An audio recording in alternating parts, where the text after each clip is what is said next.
Hello my lovelies, how are you? I hope you are all safe and well. It's me, Ellie, founder of Surrey Art School, back for your 5 minutes of mindful creativity. Now I was going to move on to pattern this week, but I had a little bit of a heart tug because my boyfriend's nephews started to join in with my videos and they made such great progress with the brush pen. I just wanted to show you and them a few more tips on how to work with it.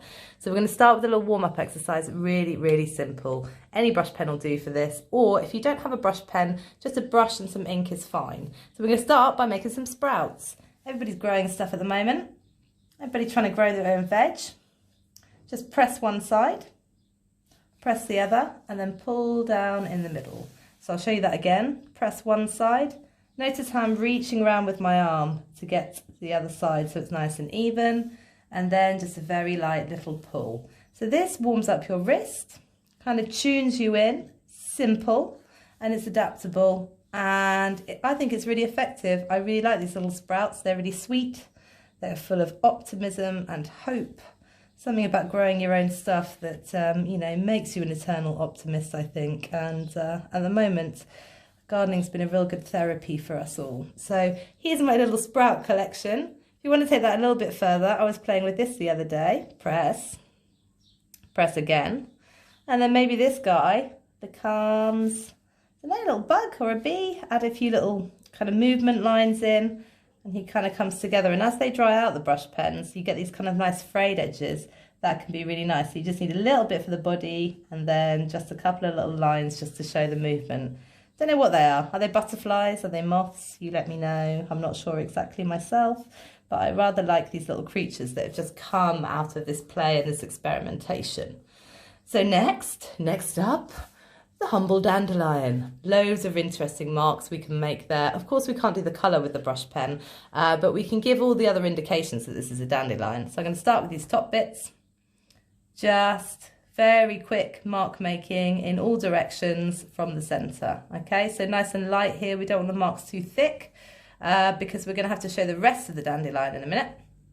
And in order to do that, we need to press a bit harder. So I'm going to press a bit harder on these ones.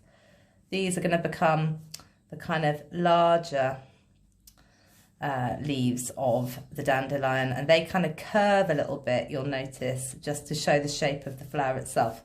And then I'm going to put in the stalk. Maybe I could have done that at the beginning. I've deliberately made that a bit scratchy, and then I'll just work back over the top of that area just so that we can kind of cover the stalk. There are a few little kind of bits that dangle down. I'm just going to pop them in too. So that's your dandelion. I mean, you can look at it from different angles and you'll get a totally different drawing. So try lots of different angles with that.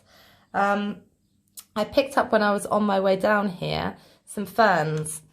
These are just starting to unfurl. These are looking a bit sad. They got a bit droopy on the way down.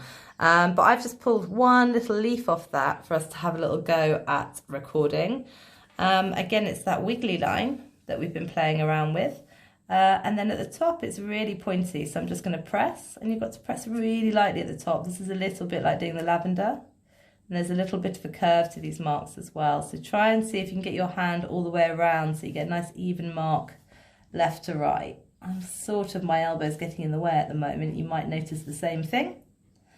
And as we go further down, we're going to press a little bit harder, so we're making a slightly wider mark. Cheat's way is to do all one side first, which I'm quite tempted to do actually. All one side first. And yeah, as long as you get a kind of hint at what it is, it doesn't have to be perfect. I'm just going to get myself up and move around a bit so I can do the other side. Sometimes, yeah, your elbow kind of gets in the way of this, so you might need to turn the page if you're not able to get up like I am and just wiggle round. So there we go, we've got that lovely fern shape. Daisies, loads of these guys in the garden. Obviously, again, the angle that you draw it from is going to make a difference here. So I'm actually going to draw mine a bit more from the top so you can see the texture, and there's a pattern to that texture on the inside of the daisy. And then, because these are white, we don't really want them as solid as these lines. So try and see if you can get a bit of a flick going on. Please don't worry if this doesn't come up perfectly. This is doodling. It's kind of, you know, drawing but with a bit of intention, just to do something calming and fun. So it's not my favourite one I've done so far. I'll have a go at doing it from another angle. And then here I can show really the shape of the leaves a little bit more as they kind of overlap. You don't want too many marks here because a daisy is a small and delicate creature. And then again, I can put my little stem in there too.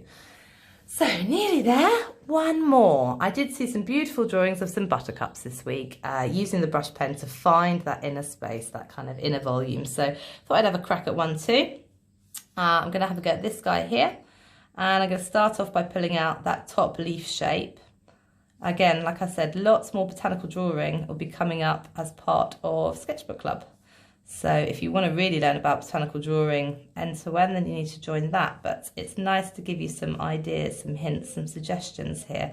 So here's the back. I mean, I know we haven't got the colour, but we have got this kind of shape and texture. And then if you want to add on some of these little bits that kind of haven't quite come out yet, then that's just a little bulb shape.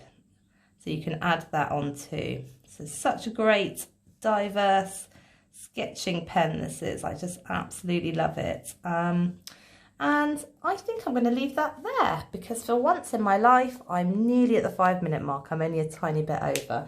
So yes, lots more of these coming up, but next session we'll be focusing more on pattern, and I will be incorporating some colour as well. So look out for that. Thank you so much everybody for joining me, and I'll see you again soon.